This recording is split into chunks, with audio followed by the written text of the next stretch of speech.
मनात तेच मनपात आज सिद्ध झालेलं आहे। जे दिल्लीत तेच गल्लीत हे आज सिद्ध झालेलं आहे। 15 जानेवारी काँग्रेस कायमचं घरी हे सुद्धा आज सिद्ध झालेलं आहे। अभूतपूर्व असं यश कोल्हापूरमध्ये महायुतीला मिळालेलं आहे। मी कोल्हापूरच्या सर्व नागरिकांचं महायुतीच्या वतीनं मनपूर्वक अभिनंदन करतो, आभार व्यक्त करतो की त्यांनी महायुतीच्या आमच्या आम्ही सगळ्या मंडळींनी महायुतीची भूमिका गेले महिनाभर लोकांच्या पर्यंत पाठवण्यासाठी पोहोचवण्यासाठी प्रचार प्रसार पदयात्रा रॅली या माध्यमातून आम्ही लोकांपर्यंत पोहोचलो। कोल्हापूर शहराचा विकास करायचा असेल तर महायुती हाच सक्षम पर्याय आहे हे आम्ही लोकांना पटवून देऊ शकलो, याचा मला सार्थ अभिमान आहे।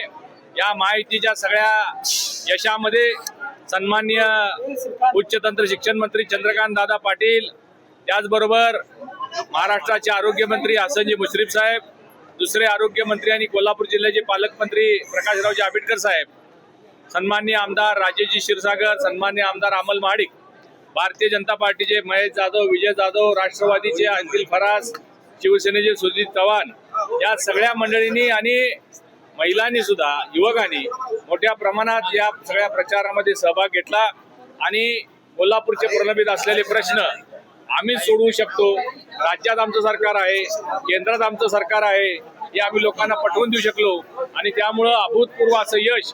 अजून 2 प्रभागाचा निकाल यायचा आहे, परंतु महायुती सत्ता स्थापन करू शकते एवढी संख्या आमची घोषित झालेली आहे। त्यामुळे लवकरच महायुतीचा महापौर कोल्हापूर महापालिकेमध्ये आपल्याला पाहायला मिळेल। मी काल मतदान करताना मी सांगितलं होतं काल 15 जानेवारी वाढदिवस मी साजरा करणार नाही आणि आज 16 जानेवारीला मी माझ्या सगळ्या भारतीय जनता पार्टीच्या प्रमुख कार्यकर्ते, पदाधिकारी आणि सगळे राबलेले, त्याचबरोबर कोल्हापूरचे नागरिक यांच्याबरोबर आज भारतीय जनता पार्टीच्या कार्यालयातच वाढदिवस साजरा करायला लागलेलो आहे। प्रचंड आनंद झालेला आहे, कारण कोल्हापूरमध्ये इतिहास घडलेला आहे।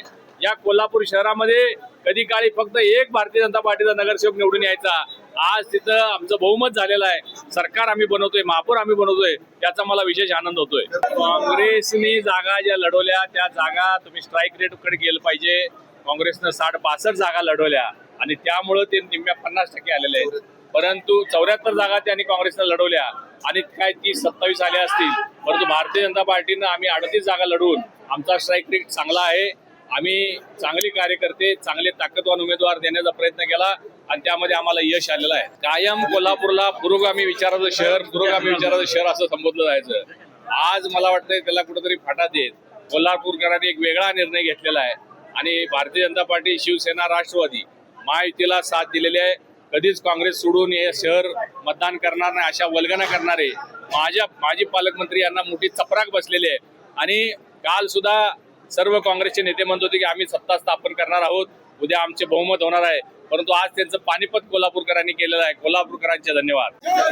कोल्हापूर आणि इचलकरंजी जरा गेल्या वेळी प्रभाग पद्धतीनं मतदान नव्हतं तरी सुद्धा भाजपचे महापौर बहुमतानं झालेले होते, परंतु यावेळी आम्ही सन्मान्य मुख्यमंत्री देवेंद्रजी फडणवीस साहेब, उपमुख्यमंत्री एकनाथरावजी शिंदे आणि उपमुख्यमंत्री अजितदादा यांच्या माध्यमातून इथं महायुती केली होती आणि त्या तिघांनाही आम्ही सगळ्यांनी शब्द दिलेला होता की कोणत्याही परिस्थितीत यावेळी कोल्हापूर असेल, इचलकरंजी असेल, महायुतीचे महापौर होतील आणि तो सत्यात निर्णय येतोय, याचा मला मनस्वी आम्हाला सगळ्यांना आनंद होतोय।